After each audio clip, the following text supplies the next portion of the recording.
দুইটি ক্রমিক সংখ্যার বর্গের অন্তর 119। বড় সংখ্যাটি কত? এক্ষেত্রে সূত্র কি ছিল? সংখ্যাটির সাথে 1 যোগ করতে হবে এবং 2 দ্বারা ভাগ করতে হবে। 1 যোগ করলে হয় কত? 120। 2 দ্বারা ভাগ করলে এটা হয় 60। এটা হচ্ছে বড় সংখ্যা। আর ছোট সংখ্যার ক্ষেত্রে এই চিহ্নটার পরিবর্তে, যোগ চিহ্নটার পরিবর্তে বিয়োগ চিহ্ন ব্যবহার করতে হবে।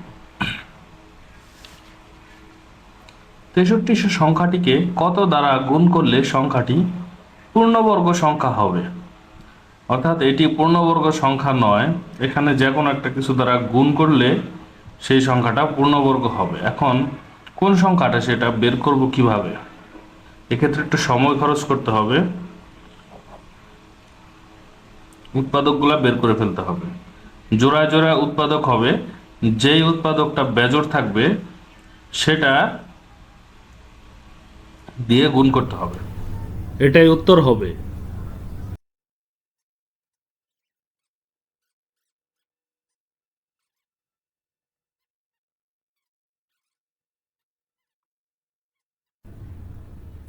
দেখেন এখানে উৎপাদকগুলোকে জোড়ায় জোড়ায় সাজানো যাচ্ছে, যেটাকে জোড়ায় জোড়ায় সাজানো যাচ্ছে না সেটা হচ্ছে 7। তো যখন 7 দিয়ে 6300 সংখ্যাটিকে গুণ করা হবে তখন সংখ্যাটি পূর্ণবর্গ সংখ্যা হবে। 50 ও 100 এর মধ্যবর্তী বৃহত্তম ও ক্ষুদ্রতম সংখ্যাদ্বয়ের গড় কত? সংখ্যাদ্বয় জানা থাকলে না আমরা গড় জানতে পারবো। 50, 50-এর পরে আছে কত? 53। এটা হচ্ছে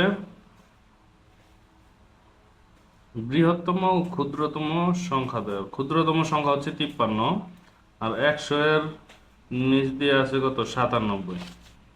তাহলে আর কি 53 যোগ 97 ভাগ হলো 2 সমান কত? 7 আর 3 10-এর শূন্য, হাতে থাকে 1, 5 আর 9 14, আর 1 5 15, 2 সমান সমান 75। কোনটি অমূলদ সংখ্যা? এই সংখ্যাগুলোর যে কোনো একটি অমূলদ সংখ্যা। কিভাবে বের করতে হবে একটু দৃষ্টি রাখলে দেখা যাবে যে এই সংখ্যাটিকে পৌনঃপুনিক আকারে প্রকাশ করা যায়। অর্থাৎ এটার উপর একটা ফোঁটা দিয়ে দিলে বোঝা যাবে যে এই ওয়ানটা চলতেই থাকবে। পৌনঃপুনিক আকারে প্রকাশ করতে গেলে লিখতে হবে এরকম 1, এই যে দুইটা দুইটা করে মিল আছে এই জন্যে 0.10, এই দুইটার উপর পৌনঃপুনিক দিতে হবে। আবার এখানে দেখেন পৌনঃপুনিক দেওয়া যাবে এটাকেও তিনটা তিনটা করে, তাহলে এটাই ভাবে লিখতে হবে 1.100, এভাবে পৌনঃপুনিক দিতে হবে। আর এটা প্রথমে এখানে একটা শূন্য, দুইটা শূন্য, তিনটা শূন্য, এটা নির্দিষ্টভাবে কোনো পৌনঃপুনিক আকারে প্রকাশ করা যাবে না, তাই এই সংখ্যাটা অমূলদ সংখ্যা হবে। প্রথম n সংখ্যক বিজোড় সংখ্যার যোগফল কত? n square. শুধু যদি বিজোড় সংখ্যা হয়, প্রথম 10টি n সংখ্যার মানে বিজোড় সংখ্যা, যেমন 1, 3, 5, 7, এগুলার যদি যোগফল জানতে চান তাহলে প্রথম 10টি না, এই 10 মানে হচ্ছে 100, 10 স্কয়ার সমান সমান 100। এটা আপনি আগেই বের করে ফেলতে পারবেন। সকল মৌলিক সংখ্যার বর্গমূল হচ্ছে অমূলদ সংখ্যা। যেমন মৌলিক সংখ্যাগুলোর এই যে একটা চার্ট আছে, 2, 3, 5, 7, 11, 13, 17, 19, 20, 29, 31, 37, 41, 43, 47, এভাবে যতদিন সংখ্যা চলতে থাকবে ততদিন মৌলিক সংখ্যাও চলতে থাকবে, এবং মৌলিক সংখ্যার বর্গমূলগুলো হচ্ছে অমূলদ সংখ্যা। যেমন √, এটা হচ্ছে একটি অমূলদ সংখ্যা, অথবা √2, √7, এগুলো সবই হচ্ছে অমূলদ সংখ্যা। ভগ্নাংশ। ভগ্নাংশ মানে হচ্ছে ভাঙ্গা অংশ।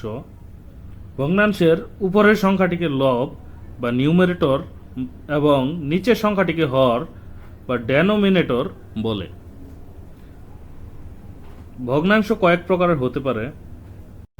যে ভগ্নাংশের লব হরের চেয়ে বড় তাকে অপ্রকৃত ভগ্নাংশ বলে। যে ভগ্নাংশের লব হরের চেয়ে ছোট তাকে প্রকৃত ভগ্নাংশ বলে। একটি বাঁশের এত অংশ কাদায়, এত অংশ পানিতে, বাকি অংশ পানির উপরে, এবং বাকি অংশ যদি 3 মিটার হয় বা এত মিটার হয়, তাহলে সম্পূর্ণ বাঁশের দৈর্ঘ্য কত? তাহলে সম্পূর্ণ বাঁশটা আমরা যোগ করি। এরকম ক্ষেত্রে বাঁশটাকে কল্পনা করে নিতে হবে। বাঁশটাকে কল্পনা করলে দেখা যাবে যে এত অংশ হচ্ছে কাদায়, আর একটা নির্দিষ্ট পরিমাণ অংশ হচ্ছে পানিতে, আর বাকি অংশ হচ্ছে পানির উপরে। তো পানির উপরে আছে এইটুকু হচ্ছে 3 মিটার, এইটুকু হচ্ছে 3/5, এইটুকু হচ্ছে 1/4। তো এখন সম্পূর্ণ বাঁশটির দৈর্ঘ্য কত? সম্পূর্ণ বাঁশটির দৈর্ঘ্য আমরা মেপে ফেলতে পারবো। তো এইটুক তো আমরা মিটারে প্রকাশ করে দিছেই, জানি 3 মিটার। এইটুক কিন্তু মিটারে প্রকাশ করে নাই। তো এইটুক মিটারে প্রকাশ করে দিছে। এইটুক এই বাঁশটার কত অংশ সেটা বের করতে পারলে আমরা বের করতে পারবো। তাহলে প্রথমে 2 ভাগে ভাগ করে ফেলতে হবে। যেটুক দেওয়া আছে 3 মিটার, এইটুক আলাদা রাখবো, আর যেটুক দেওয়া নাই এটাকে যোগ করতে হবে। 1/4 যোগ 3/5। ভগ্নাংশের যোগের ক্ষেত্রে কি করতে হয়? নিচের দুইটা লসাগু, 4×5 = 20, আর লসাগুকে হর দ্বারা লসাগুকে ভাগ করে সেটাকে লবের সাথে গুণ করতে হবে। 4×5 = 20, আর 5 × 5 যোগ 4×5 = 20, 3×4 = 12, তাহলে 17/20। এই অংশটা আছে কাদায় এবং পানিতে, তাহলে বাকি অংশ আছে পানির উপরে। তাহলে পানির উপরে আছে কত অংশ? অ্যাকচুয়ালি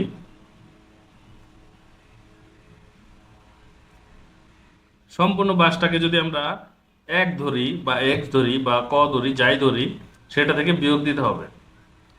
1 বিয়োগ 17/20 সমান, নিচে হবে 20, 20 বিয়োগ 17, অর্থাৎ 20 ভাগের 3 ভাগ পানির উপরে আছে। 20 ভাগের 3 ভাগ হচ্ছে এইটুকু, এইটুকু হচ্ছে 3 মিটার। তাহলে এটা ঐকিক নিয়মে বের করা যাবে। 20 অংশ সমান সমান হচ্ছে 3 মিটার, আর তাহলে 1 অংশ, এটা উল্টাই দিবেন, এটা এটা উল্টাই দিবেন।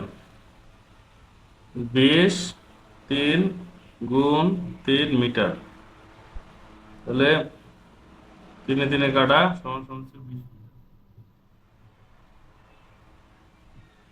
সম্পূর্ণ বাঁশটির দৈর্ঘ্য হচ্ছে 20 মিটার। একটি সংখ্যার দ্বিগুণের বর্গের সাথে 15 যোগ করলে 415 হয়, সংখ্যাটি কত? এই ধরনের অঙ্ক দেখে মাথা গরম করার কোনো দরকার নাই, এগুলো বীজগণিতে প্রকাশ করতে হবে। একটি সংখ্যা মানে যে সংখ্যাটা আমরা খুঁজতেছি ওই সংখ্যাটার কথাই বলা হচ্ছে একটি সংখ্যা। তাহলে দ্বিগুণের, একটি সংখ্যার দ্বিগুণ মানে যদি সংখ্যাটি যদি x হয়, তাহলে এটা দ্বিগুণ হবে 2x।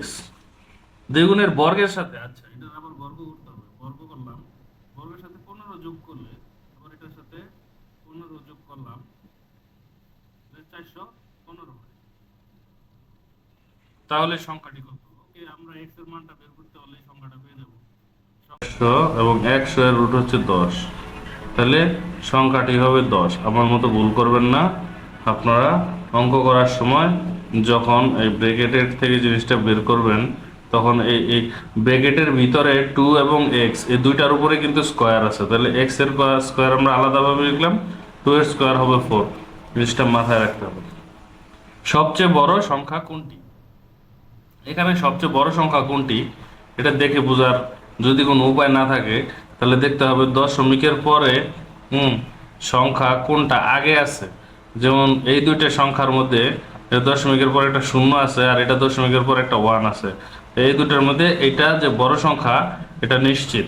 এখন যদি এই সংখ্যাটাকে আমরা এইভাবে লিখতে চাই, 2টা 0 আছে যেহেতু, তাহলে অন্তত পক্ষে 2টা ঘরের পরে হবে 9, আর এখানে 3টা শূন্য আছে, তাহলে অন্তত পক্ষে 3 ঘরের একটা দশমিকের পরে 3টা ঘর থাকবে। তো বোঝাই যাচ্ছে যে এটা হচ্ছে সবচেয়ে বড় সংখ্যা। একটি ভগ্নাংশের হর ও লবের অনুপাত 3:2। লব থেকে 6 বাদ দিলে যে ভগ্নাংশটি পাওয়া যায় তা মূল ভগ্নাংশের 2/3 গুণ 2/3 গুণ ভগ্নাংশের কত। আবারও বলতেছি, এই ধরনের লম্বা অঙ্কের ক্ষেত্রে সবসময় বীজগণিতের রাশিতে ফেলতে হবে, যেভাবে বলছে সেভাবে লিখতে হবে। একটি ভগ্নাংশের হর ও লবের অনুপাত, ধরি হর হচ্ছে এক্স, লব হচ্ছে ওয়াই, এটার অনুপাত হচ্ছে 3:2। তাহলে একটা ভগ্নাংশের হর থাকে কই নিচে, তো যদি সেই ভগ্নাংশটার হর যদি নিচে হয় তাহলে এটা হবে 3x, আর লব থাকে কই উপরে, তাহলে লবের উপর 2, তাহলে 2x 2y। তো এটা হচ্ছে সেই ভগ্নাংশটা, মূল ভগ্নাংশটা। হ্যাঁ, এখানে কিছু মান গ্যাপ আছে এক্স এবং ওয়াই, এই এক্স আর ওয়াই এর মান আমাদের বের করতে হবে পরে। লব থেকে 6 বাদ দিলে যে ভগ্নাংশটি পাওয়া যায়, তাহলে এই লব থেকে আমরা 6 বাদ দেই, 2y - 6, আর নিচে তো কিছু বাদ দিতে বলে নাই, তাই নিচেরটা নিজের মতোই থাকবে।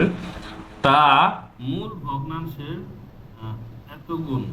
মূল ভগ্নাংশ কোনটা? এটা, এটা এত গুণ। তাহলে ভগ্নাংশটি কত? এবার আমরা লিখি ইকুয়েশনটা। মূল ভগ্নাংশ এটা 2y 3x, এটার কত গুণ? 2/3 গুণ গুণ 2/3, এটা সমান কত? এইটা 2y - 6 3x। তো এটাকে আমরা সিম্পলি গুণ করব। 2y মানে গুণ করার ক্ষেত্রে উপরেরটার সাথে উপরেরটা গুণ, নিচেরটার সাথে নিচেরটা গুণ। 2 × 2 মানে 4y, আর 3x × 3 মানে 9x ইজ ইকুয়াল টু কি?